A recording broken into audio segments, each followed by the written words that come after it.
자, 그러면 오늘은 여호와를 경외하는 지혜라는 제목을 가지고 하나님의 말씀 좀 증거하기 원하는데, 우리가 계속해서 막 창세기, 출애굽기, 레위기, 민수기, 막 신명기, 여호수아 쭉 가다가 지난주에는 시편, 그리고 잠언, 그리고 올해는 여러분 구약을 다 이제 끝낼 거예요. 올해 얼마 안 남았지만 구약을 다 마치고 내년에는 이제 신약을 새롭게 시작하게 되는데, 여러분 오늘은 우리가 잠언에 벌써 이르렀습니다. 여러분 잠언 누가 썼는지 혹시 알고 계세요? 잠언 이 말씀 누가 썼을까요? 우리가 읽은 본문에 나와 있는데 잠언 1장 1절 말씀에 어떻게 기록되어 있습니까, 여러분? 네, 다윗의 아들 이스라엘 왕 누구의 잠언이라? 솔로몬의 잠언이라. 잠언은 누가 썼다? 솔로몬이 썼겠죠. 뭐 뒤에는 물론 뭐 아굴 뭐 다른 뭐 왕들의 이름이 나오기도 하지만, 다른 저자들이 있기도 하지만 대부분 솔로몬의 잠언이에요. 여러분 솔로몬 하면은 어떤 게 떠올라요? 지혜, 그렇죠? 지혜의 대명사, 아기를 반으로 가르는 갈라라라고 말했던 그 지혜의 판결을 했던 지혜가 떠오르는 사람이 바로 솔로몬인데, 이 잠언이라는 말도 지혜로운 말씀, 지혜의 말씀이라는 의미를 가지고 있어요. 그러니까 이 솔로몬이 여기서 말할 때 내 아들아라고 이제 말을 하는데, 뭐 아들들에게 하는 말일 수도 있고, 또 우리 백성들에게, 이스라엘 백성들에게 하는 말씀일 수도 있고, 더 나아가서는 오늘 이 말씀은 하나님께서 이 말씀을 통해서 우리에게 지혜가 무엇인지 알려주는 말씀입니다. 저도 고등학교 때 이 잠언 말씀에 대해서 예전에는 막 이런 말 많이 있었어요. 우리 공부를 잘하고 싶은 친구들, 공부를 잘하고 싶은 우리 청년들은 이 잠언을 읽어야 된다. 그래가지고 저는 고등학교 때 수련회를 한 2박 3일 하면서 이 잠언 말씀만 계속 읽었습니다.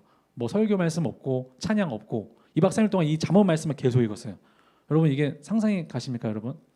네, 우리도 한번 하면 좋을 것 같긴 한데, 네, 아무튼 잠언 말씀이 막 우리 공부를 잘하고 싶은 사람, 또 지혜를 얻고 싶은 사람은 이 잠언을 뭐 읽으면 좋다 해서 저도 막 잠언을 막 열심히 읽었던 적이 있어요. 그래서 제가 뭐 이 잠언을 읽으면 지금은 비록 막 뒤에서 정교권이지만 이 잠언 말씀을 읽으면 앞에서 내가 정교권 할 수 있을 것 같다라는 기대감을 가지고 읽었는데 정말 그렇게 됐을까요? 네, 그렇게 되지 않았죠.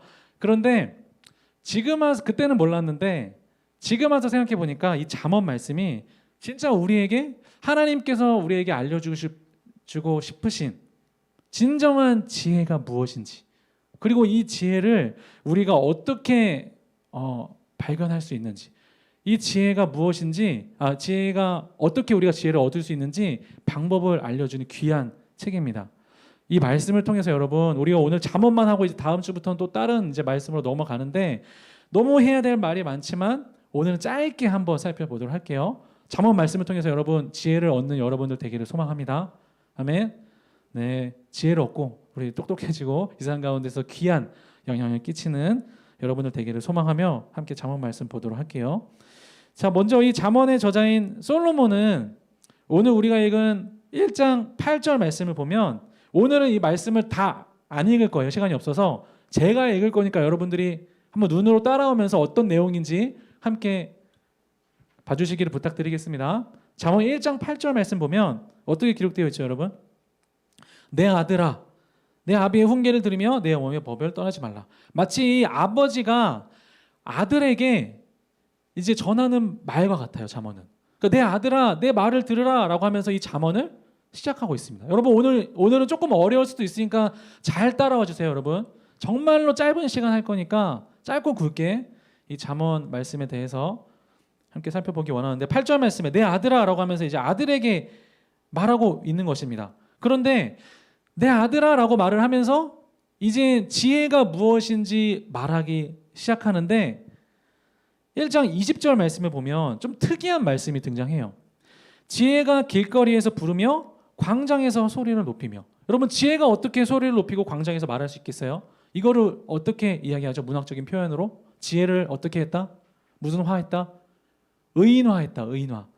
지혜를 의인화해서 이야기하고 있는 거예요. 또 우리 넘어가서 잠언 4장 5절 말씀 보면, 여러분 함께 넘겨보세요. 잠언 4장 5절 말씀 이렇게 기록되어 있습니다. 지혜를 얻으며 명철을 얻으라. 내 입의 말을 잊지 말며 어기지 말라.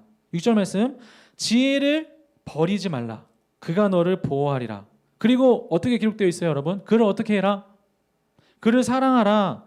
그가 너를 지키리라. 여기서는 사랑하라라고 말이 되어 있지만 사실 원어는 뭐냐면 지혜와 결혼하라라고 기록이 되어 있어요. 결혼하라. 그러니까 이 아들에게 말하는 아버지가 마치 이렇게 말하는 것 같은 거예요. 아들아, 너가 크면 꼭 지혜라는 그 어여쁜 여인이 있는데, 현숙한 여인이 있는데 그 지혜랑 어떻게 해라? 꼭 결혼해라 라고 말하고 있는 거예요. 그래서 이 아들이 맞아, 나는 아버지의 말씀대로 이 다음에 크면 어떻게 할 거다? 지혜라는 그 여인, 현숙한 여인, 어여쁜 여인이랑 나는 결혼해야지 라고 생각을 하고 있었어요. 자, 그런데 진짜로 이 아들이 이 다음에 커서 한 여인을 만나게 됩니다.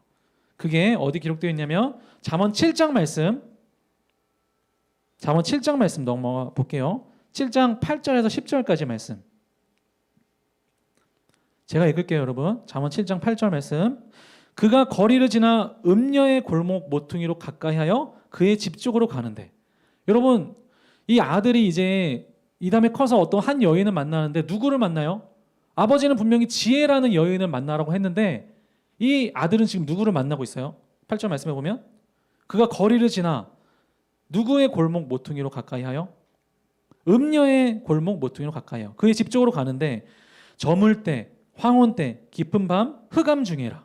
정말 어두운 밤에 음녀를 만나게 되는 거예요. 그런데 이 음녀가 어떤 사람이었냐면 13절 말씀에 보면 그 여인이 그를 붙잡고 그에게 입맞추며 부끄러움을 모르는 얼굴로 그에게 말하되 내가 화목제를 드려 서원한 것을 오늘 갚아노라. 이 음녀를 보니까 신앙도 좋은 것 같아. 화목제도 드렸대요. 서원한 것을 오늘 갚았대요. 15절 말씀. 이러므로 내가 너를 맞으려고 나와 내 얼굴을 찾다가 너를 만나도다. 함께 눈으로 찾아와 주세요, 여러분. 16절 말씀에는 더 유혹하면서 이렇게 이야기합니다. 음녀가 내 침상에는 요와 애굽의 무늬 있는 이불을 폈고 17절 몰약과 침향과 계피를 뿌려놓으라. 향수를 뿌렸다는 거예요. 18절 말씀. 오라 우리가 아침까지 흡족하게 서로 사랑하며 사랑함으로 희락하자. 여러분, 지금 이 음녀가 어떻게 하고 있는 거예요? 이 아들을 유혹하고 있는 거예요. 꿰고 있는 거예요. 우리는 지금 이 음녀가 지혜라는 여인이 아니라는 것을 너무나도 잘 알고 있지만 이 아들은 아는 거예요, 모르는 거예요, 여러분? 알고 있어요, 모르고 있어요? 모르고 있는 거예요. 왜요? 아버지가 말했던 지혜의 모습과 너무나도 비슷하기 때문에. 아버지가 말했던 그 지혜의 여인처럼 이 여인도 정말로 어여쁘고 그리고 신앙도 좋은 것 같고 그리고 나한테 와서 막 좋은 냄새도 풍기면서 그리고 막 달콤한 말로 우리 함께 사랑함으로 흡족하게 하자, 사랑함으로 희락하자라고 하면서 지혜의 여인의 향기를 막 풍기고 있는 거예요. 그래서 이 아들이 이 여인이 지혜인 줄 알고 지혜라는 여인인 줄 알고 막 넘어가기 직전에 있는 것입니다. 마치 소가 도살장으로 끌려가는 것처럼 멸망의 길로 지금 향해 가고 있는 거예요. 자기가 어디로 향하는지는 꿈에도 모른 채. 자, 그런데 이때 여러분, 지혜라는 여인이 지혜옵께서 친히 등판을 하십니다. 함께 우리 8절 말씀, 8절 1절 말씀 함께 좀 읽을까요, 여러분? 이 말씀은 잠언 8장 1절 말씀 다 함께 읽겠습니다. 시작. 지혜가 부르지 아니하느냐, 명철이 소리를 높이지 아니하느냐. 갑자기 이 지혜라는 여인이 막 음녀에게 넘어가기 직전에 이 아들에게 나타나서 이 결혼은 막 무효야라고 하면서 막 나타나기 시작을 하는 거예요. 그리고 나서 이 여인이 자신을 소개하기를 지혜가 자신을 소개하기를 어떻게 소개하냐면 8장 22절 말씀 눈으로 따라와 주세요. 제가 읽을게요. 여호와께서 그 조화의 시작 곧 태초에 일하시기 전에 나를 가지셨으며 나는 지혜예요, 지혜. 만세전부터 태초부터 땅이 생기기 전부터 내가 세움을 받았나니 아직 바다가 생기지 아니하였고 큰 샘들이 있기 전에 내가 이미 났으며 산이 세워지기 전에 언덕이 생기기 전에 내가 이미 났으니 하나님이 아직 땅도 들도 세상 진토의 근원도 짓지 아니하셨을 때에라. 여러분, 지금 이 지혜의 말을 보니까 어때요? 조금 이상하죠? 아니, 지혜가 그 하나님이 이 세상을 창조하기 전부터 있었다고? 이상한데? 더 나아가서는 30절 말씀에 이렇게 말합니다. 8장 30절 말씀. 지혜가 말하는 거예요. 내가 그 곁에 있어서, 하나님 곁에 있어서 창조자가 되어 날마다 그의 기뻐하신 바가 되었으며 항상 그 앞에서 즐거워하였으며. 지혜가 자신을 향해서 무엇이라고 말을 하고 있는 거예요? 창조자라고 이야기하고 있는 거예요. 이 세상을 지은, 만물을 지은 창조자라고 이야기하고 있는 거예요. 이상하네. 지금 보니까 이 지혜가 누구예요, 여러분? 이 세상을 창조하신 하나님, 그리고 그 아들 독생자 예수 그리스도. 알고 보니까 이 지혜가 누구였던 거예요, 여러분? 바로 예수 그리스도, 그분이셨던 거예요. 예수 그리스도께서 그 지혜의 근원이셨던 거예요, 여러분. 그래서 우리 마지막으로 9장 10절 말씀, 너무나도 유명한 말씀인데 이 말씀 함께 읽겠습니다. 잠언 9장 10절 말씀 다 함께 읽겠습니다. 시작. 여호와를 경외하는 것이 지혜의 근본이요 거룩하신 자를 아는 것이 명철이니라. 다시 한번 읽을게요. 시작. 여호와를 경외하는 것이 지혜의 근본이요 거룩하신 자를 아는 것이 명철이니라. 여러분 지금까지 잘 이해 못하겠죠? 근데 이 말씀을, 이 이야기를 우리가 하나로 요약하면 이거예요.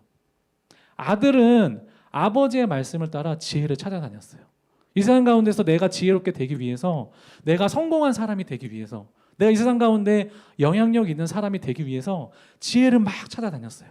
그런데 지혜를 만났어요? 못 만났어요? 못 만났어요. 지혜를 찾고자 하는 사람은 음녀를 만날 수밖에 없어요, 여러분. 그러나 여러분, 하나님을 찾는 자는 지혜를 만나는 줄 믿습니다. 여러분 다시 한번, 지혜를 찾고자 하는 사람들은 음녀를 만날 수밖에 없어요. 우리가 이 세상 가운데에서 내가 똑똑하게 되려고 하고, 내가 이 세상 가운데에서 지혜를 찾고자 하고, 내가 이 세상 가운데에서 성공하고자 한다면, 하나님 없이 잘 살고자 한다면 음녀를 만날 수밖에 없어요. 소가 도살장으로 끌려가는 것 같이 멸망의 길로 향해 갈 수밖에 없어요. 그 순간은 자기는 몰라요, 자기가 어디로 끌려가는지. 그런데 내가 지혜를 찾고자 함이 아니라 하나님을 구하는 사람, 예수 그리스도의 그 은혜를 구하는 사람은 지혜를 만나는 줄 믿습니다. 지혜를 깨닫게 되는 줄 믿습니다. 우리가 이 9장 10절의 말씀처럼 여호와를 경외할 때, 여호와를 알고자 할 때, 하나님을 우리가 알고자 하고 하나님을 찾고자 하는 사람들에게 하나님께서 한없는 지혜를 허락하세요. 그래서 이 땅 가운데에서 지도자가 되기도 하시고, 이 땅 가운데서 귀한 음악가가 되기도 하시고, 이 땅 가운데에서 귀한 영향력을 끼치는 많은 하나님의 자녀로서, 하나님의 일꾼으로서 살아갈 수 있는 지혜를 허락하심을 믿습니다. 우리 함께 예배드리는 우리 고등부 친구들, 지금 이곳 가운데에서 우리가 삶을 살아갈 때 끊임없이 생각하잖아요. 나는 어떻게 공부를 잘할까? 나는 어떻게 이 시험에서 내가 시험을 잘 볼까? 나는 어떻게 지혜로운 사람이 될까? 내 이 땅 가운데에서 어떻게 그렇게 하나님께 귀하게 쓰임받는 사람이 될 수 있을까? 막 고민하잖아요. 그런데 우리가 그것만을 쫓아간다면 음녀를 만날 수밖에 없다는 사실을 꼭 기억하고, 여러분, 이 땅 가운데서 하나님을 경외하는 것이, 하나님을 알고자 하는 것만이 우리에게 지혜를 허락하는 유일한 길임을 여러분들이 꼭 깨닫고 하나님을 경외하는 여러분들 되기를 주님의 이름으로 축복합니다. 아멘.